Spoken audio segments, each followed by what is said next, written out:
Hey everyone, welcome back to Daily Duo English.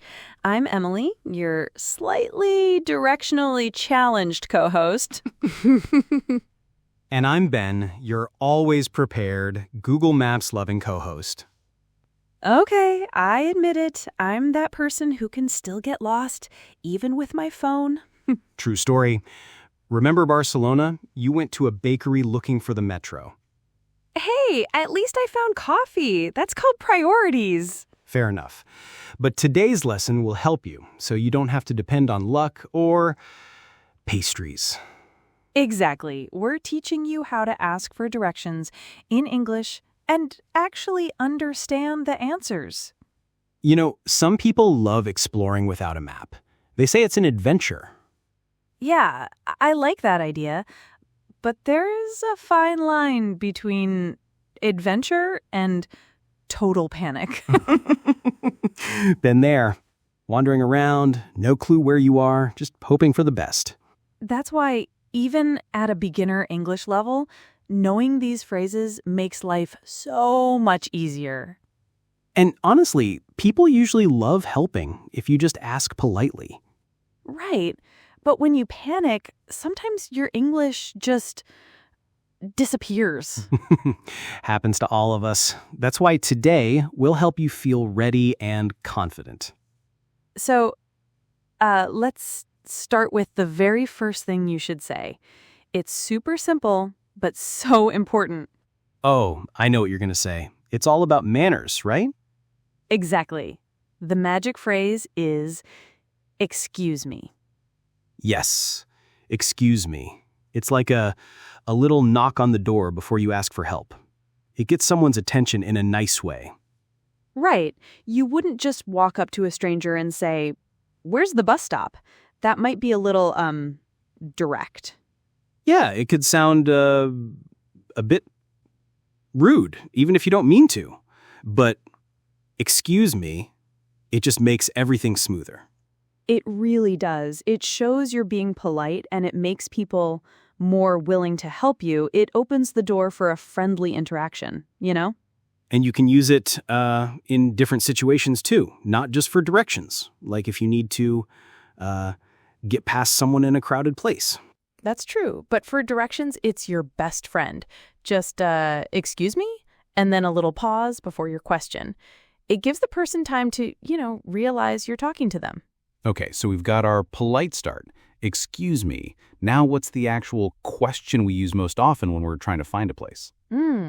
Well, the most common and super useful one is, how do I get to? Ah, yes. How do I get to? That's like the main key, isn't it? It's so direct, you know exactly what you're asking. Exactly. It's perfect. So you start with, excuse me, and then you add, how do I get to the train station? Oh, that's a good one. Excuse me, how do I get to the train station? See how easy that flows? It really does. Or if you're looking for something fun, you could say, excuse me, how do I get to the museum? Yes. Or for something, maybe more important, like how do I get to the nearest cafe? Of course, Ben, priorities. How do I get to the nearest cafe is definitely a vital phrase. It really is. So listeners, try to say these with us. How do I get to, and then you can add whatever place you need. Let's try a few. Yeah, let's practice the intonation. So it's, how do I get to the train station? With a little upward tone at the end, like a question. Right, like you're asking for help, not like you're telling someone something. Exactly. So repeat after me, everyone. How do I get to the train station? And how about, how do I get to the museum? Good one. And for my personal favorite, how do I get to the nearest cafe? Very good, Emily. So this phrase, how do I get to, is it's your go-to for finding almost any place. You just put the name of the place after it. Yes, and it's understood everywhere, so practice that one a lot. How do I get to? Remember, polite first, then your question. Okay, so we've learned how do I get to for when we need directions to a place. But sometimes you're already, in a place and you just need to find something specific within it. Oh, yeah, like you're at a big shopping mall and you need to find, the bathroom. Exactly. So, what's a good, simple phrase for that, Emily, for finding something specific? Well, for that, we use where is the. It's super versatile. Where is the? Yes, that's another fundamental one. It's for locating something that's already sort of there. Yeah, exactly. So you'd combine it with our polite start again. Excuse me, where is the restroom? Ooh, very important phrase. Excuse me, where is the restroom? Or if you're at a new airport, maybe. Excuse me, where's the information desk? That's a good one. Or if you're out and about and you need to catch public transport, you could ask, excuse me, where is the bus stop? Perfect. It's so direct, isn't it? You're not asking for directions to get to the bus stop, but rather where it is right now. Yeah, it's about pinpointing something. So if you're trying to find a specific thing, like a shop or a specific area in a building, where is your friend. And you can use it for anything, really. Where is the closest supermarket? Or where is the exit? Right. Very handy. So listeners, try repeating these with us. Where is the? Excuse me, where is the restroom? And where is the bus stop?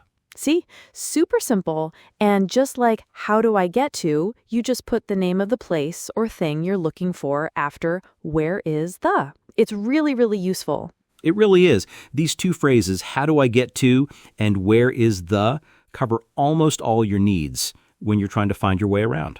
They do. But Ben, sometimes people tell you the directions and then you have to understand what they're saying, right? That's the next step. Oh, absolutely, Emily, because if someone says go straight, then turn left, and you don't know what go straight means, you're still a bit lost, right? Exactly. So let's talk about the super important action words you'll hear in directions. These are like the verbs of getting around. The first one, probably the most common one, is go straight. Quote, go straight. So imagine you're walking. If someone says go straight, it means just keep walking forward. Don't turn right. Don't turn left. Just straight ahead. Yeah, it's no turns, just a direct path. Like if you're on a road, you just keep going on that road. Go straight for 2 blocks, they might say. Right. Go straight. Now, the next two are a pair, and they can sometimes be tricky for learners. They are turn left and turn right. Yes, turn left and turn right. Emily, what's a good way to remember which is which? Oh, a classic trick. If you're not sure, you can look at your hands. For most people, your left hand is the one you don't write with if you're right-handed, or you can make an L shape with your thumb and first finger. If it makes a clear L, that's your left hand. Oh, that's a good one. The L for left. So turn left means to move in that direction, like to your left side. Exactly. And then turn right is the other way. So if you're walking and someone says, turn right at the corner, you turn to your right. Yep. So go straight, turn left, and turn right. These three are, they're fundamental. You'll hear them everywhere. They really are. Let's practice them again slowly. Ben, you say go straight. Go straight. Good. Now turn left. Turn left. And turn right. Turn right. See, it's all about practice, and it's okay if you pause for a second to think about which way is left and which way is right. Everyone does it sometimes, even native speakers. Yeah, especially if you're a bit disoriented or in a hurry. But knowing these simple action words will really, really help you understand those directions. Exactly. So when someone tells you, go straight, then turn left at the traffic lights, you'll know exactly what to do. No more panic. And if they say, walk straight for 2 blocks, then turn right onto Main Street, you'll be able to follow that. Yes, these simple phrases are like your compass. They tell you which way to move. Okay, so we've talked about the action words. Go straight, turn left, turn right. But sometimes people don't just tell you how to move, right? They also tell you where things are, using other things around them. Yes, exactly. They use what we call landmarks. These are like important buildings or things you can see that help you know where you are.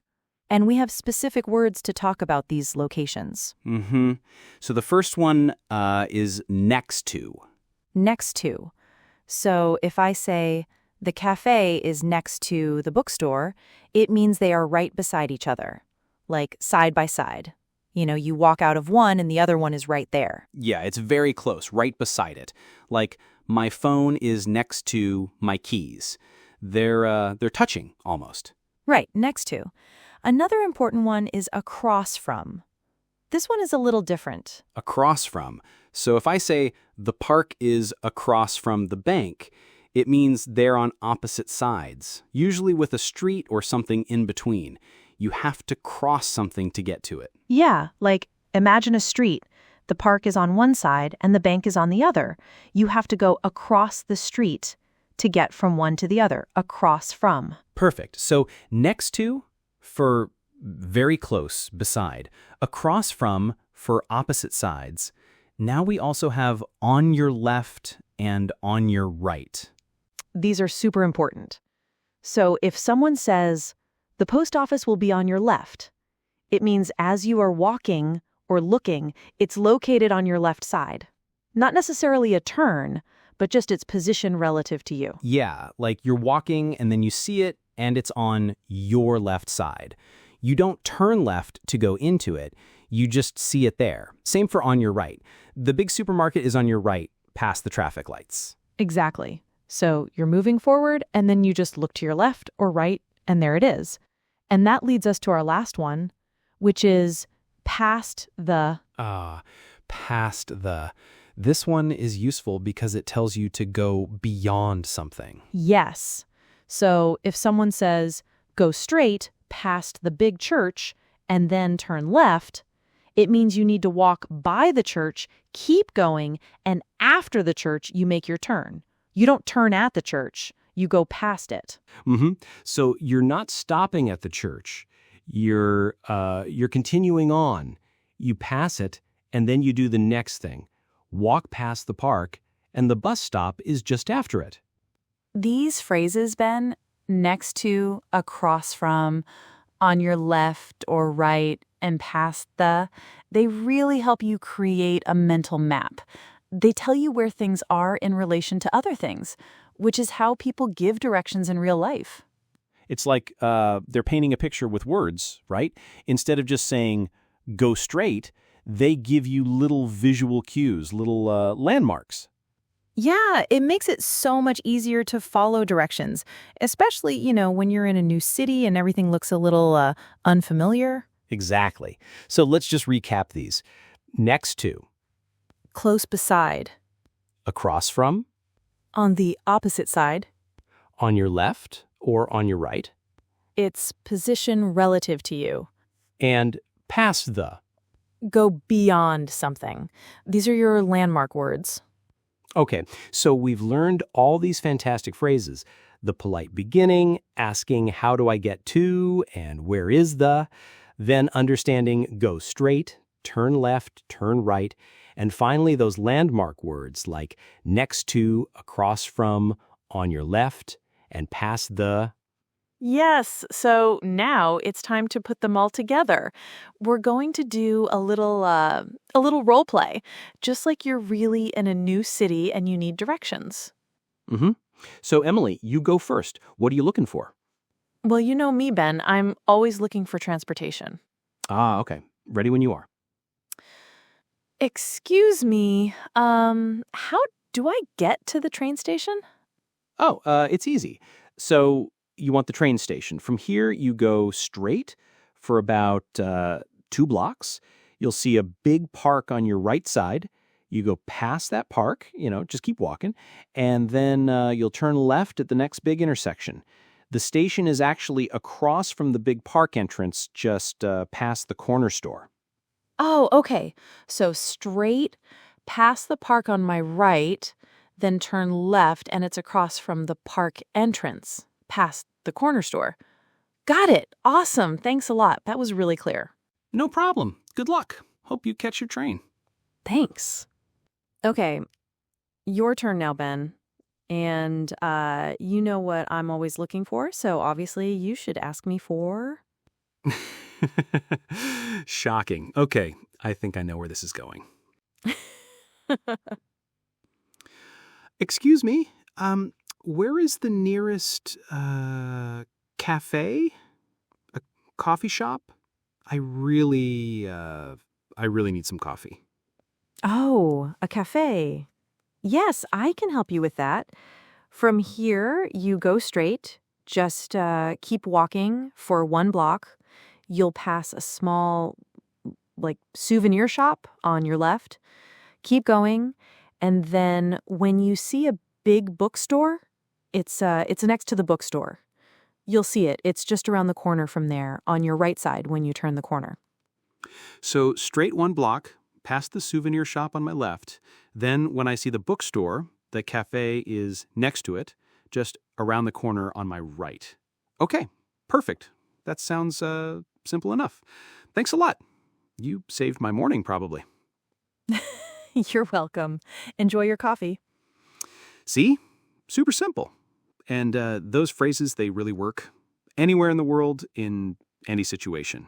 You know, Emily, we've gone over these phrases and we've practiced asking and understanding responses. But what happens if someone gives you directions and you still, don't quite get it, or maybe they speak too fast? Oh, that's a really good point, Ben. Because it happens, right? Even with native speakers. Sometimes you just, you don't catch everything. And for English learners, especially at a beginner level, that's totally normal. Don't panic. Yeah, exactly. Don't panic. The most important thing is to remember that it's absolutely, totally okay to ask for clarification. People expect it, actually. Most people are very, very happy to help. Yes. So if someone is speaking a bit too fast, or maybe using words you don't know, a super useful phrase is, "Could you speak more slowly, please?" Mm-hmm.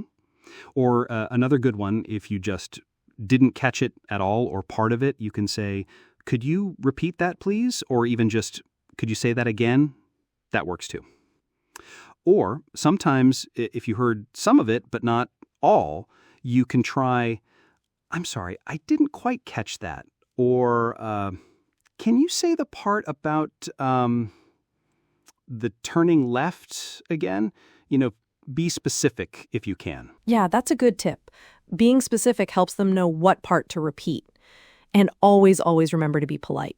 So excuse me, I'm sorry, please, and thank you are your best friends here. Absolutely. Because like we said, people generally want to help tourists. They want to be friendly. So if you're polite and you're making an effort, they'll usually be very patient with you. Exactly. And it's better to ask again and get it right than to pretend you understood and then get completely lost, which I think we've both done before. Oh, definitely. Been there, done that. It's part of the learning process, honestly. So don't be afraid. Just use those simple phrases. Could you repeat that? Could you speak more slowly, please? They're incredibly helpful. So, Emily, we've covered quite a lot today, haven't we? From asking politely to understanding all those tricky turns and landmarks. We really have. And I hope our listeners feel a lot more prepared now. It's really about building that confidence, isn't it? Absolutely. The more you use these phrases, the easier they become. Practice really does make perfect here. Like, remember those key ones. Excuse me. Always start there. And then, how do I get to, or where is the... Those are your main questions. And when you get the answer, listen for go straight, turn left, turn right, and those location words like next to or across from. Exactly. And if you don't understand, don't worry. Just say, "Could you repeat that?" Or, "Could you speak more slowly, please?" It's totally okay. Yeah, because like we said, Most people are really happy to help. They want you to find your way. So don't be shy. Use these phrases, even if you feel a little nervous at first. It's the best way to improve your English speaking and listening for real life situations. And you'll feel so much more confident exploring new places. No more panicking or getting lost for hours. Unless you want to find a really good bakery by accident, right? That's the only exception. Hey, priorities. Totally. So, next time you're exploring, or maybe a little lost, you'll know exactly what to say. Practice these phrases, and remember, smile. People love helping tourists. And if this lesson helped you, subscribe to Daily Duo English. Turn on notifications so you never miss real, everyday English practice. We're your Daily Duo. And your English-speaking buddies. See you in the next episode.